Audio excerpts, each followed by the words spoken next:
Hi, అందరికీ నమస్తే అండి. ఫ్రెండ్స్, ఈరోజు నేను అరటికాయ చాప్స్ చేసి పెడతానండి. మరి వీడియోలోకి వెళ్ళిపోదామా? అరటికాయని లైట్గా ఈ విధంగా పొట్టు అయితే పీల్ చేసుకున్నానండి. దీన్ని రౌండ్గా కట్ చేసి పెట్టుకుందాము. ఫస్ట్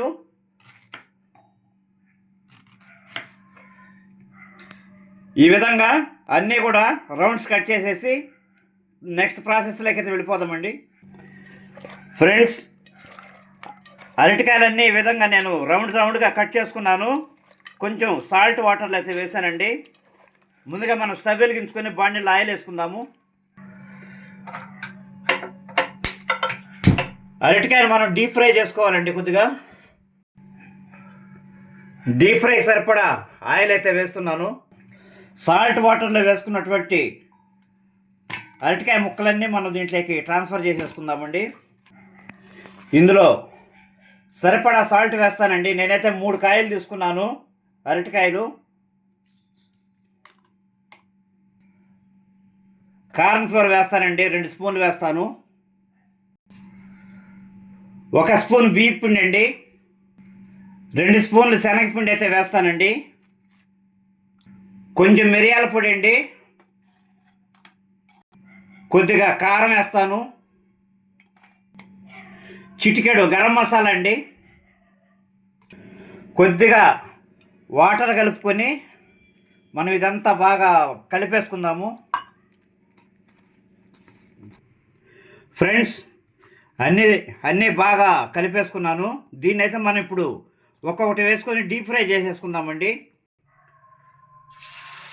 డీప్ ఫ్రై చేసుకొని మనమైతే పక్కన పెట్టేసుకుందాము. బాగా వేయించుకోవాలండి. అరటికాయ ముక్కలు బాగా వేగినాయండి. తీసేసుకొని మిగిలిన ముక్కలు కూడా ఇలాగే మనం వేయించేసుకుందాము. ఓకే అండి, అన్నీ ఈ విధంగా వేయించేసి పక్కన పెట్టుకున్నాను. ఇప్పుడు బాండీలో కొంచెం ఆయిల్ తీసేసి తాళింపు అయితే వేసేసుకుందామండి. ఆవాలండి, జీలకర్ర, కొంచెం పప్పులు, శనగపప్పు, మినపప్పు అండి. ఓకే ఫ్రెండ్స్, సన్నగా తరుక్కున్నటువంటి ఉల్లిపాయ, పచ్చిమిరపకాయ చీలికలు వేస్తున్నాను. వేయించేసుకుందాము. కొద్దిగా పసుపు వేస్తానండి. బాగా వేయించేసుకుందాము. ఉల్లిపాయ అంత చక్కగా వేగాలి. ఫ్రెండ్స్, ఛానల్ ఎవరైనా కొత్తగా చూస్తున్నట్లయితే దయచేసి ఛానల్ సబ్స్క్రైబ్ చేయండి. ఇప్పుడు మనం అరటికాయతో చాప్స్ చేస్తున్నామండి. అరటికాయ చాప్స్ ఎప్పుడు రొటీన్ పద్ధతిలో కాకుండా కొంచెం నేను నా స్టైల్లో చేస్తున్నాను. కొంచెం చూడండి. ఒక 3 సన్నగా కట్ చేసుకున్న టమాటాలు అయితే వేస్తున్నాను. టమాటా ముక్కల్లోనే 1 టీ స్పూను అల్లం వెల్లుల్లి పేస్ట్ అయితే వేస్తానండి. అలాగే కరివేపాకు వేయించేసుకుందాము. కరివేపాకు, అల్లం పేస్ట్ వేసాము. కొంచెం సాల్ట్ వేస్తున్నానండి. ఇందాక అందులో వేసాం కదా, చూసుకొని అయితే వేసుకుందాం మళ్ళీ కావాలంటే. వేగిందండి. సరిపడా కారం వేసుకుందాం. నేనైతే 1 స్పూన్ వేసాను. కొంచెం ధనియాల పొడి కూడా వేస్తానండి. వేగిపోయిందండి. ఇప్పుడు మనం ముందుగా తయారు చేసి పెట్టుకున్నటువంటి అరటికాయ ముక్కలు అయితే మనం యాడ్ చేసేసుకుందాము. చక్కగా కలిపేసుకోవాలన్నమాట. కొద్దిగా గరం మసాలా యాడ్ చేస్తానండి. అరటికాయ చాప్స్ జామ్గా అయిపోయిందండి. కొత్తిమీర వేస్తానండి.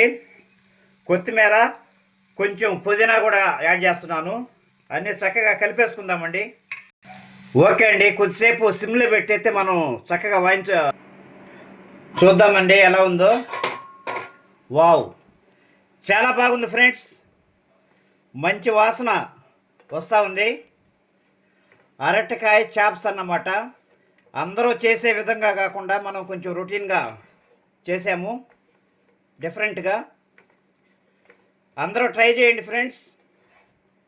ఎవరికైనా ఈ కర్రీ కానీ తెలుసుంటే కామెంట్ బాక్స్లో కామెంట్ పెట్టండి. మీరు చేసుకోండి. ఎలా వచ్చిందో మీకు నాకు కామెంట్ అయితే పెట్టండి ఫ్రెండ్స్. సింపుల్గానే జరిగిపోయిందండి. ఎక్కువ మసాలాలే మనం వాడలేదు. చాలా బాగుంటుంది. సైడ్ డిష్గా పప్పుచారులకు కానీ పప్పులకు కానీ సైడ్ డిష్ లాగా వాడుకోవచ్చు. చాలా బాగుంటుంది, నంచుకోవడానికి బాగుంటుంది అన్నమాట. ఓకే, స్టవ్ కట్టేసుకుందాము. అండి, ఇంకైతే మనం టేస్ట్ చూసి ఎలా ఉందో చెప్పుకుందాము. ఓకే,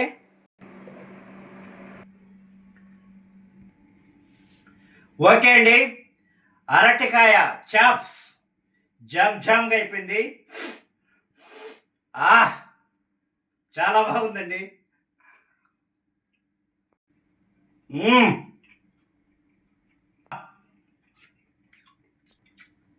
ఒట్టిగా తినాలనిపిస్తుందండి. చాలా బాగుంది ఫ్రెండ్స్. పలసగా పప్పుచారులేక కానీ పప్పులేక కానీ సైడ్ డిష్గా నంచుకోవడానికి అయితే ఎక్సలెంట్గా ఉంటుంది. చాలా బాగుంది. అందరూ ట్రై చేయండి. మీకు ఎలా వచ్చిందో నా కామెంట్ పెట్టండి. మరొక వీడియోతో మళ్ళీ మీ ముందుకు వస్తాను. అంతవరకు బాయ్.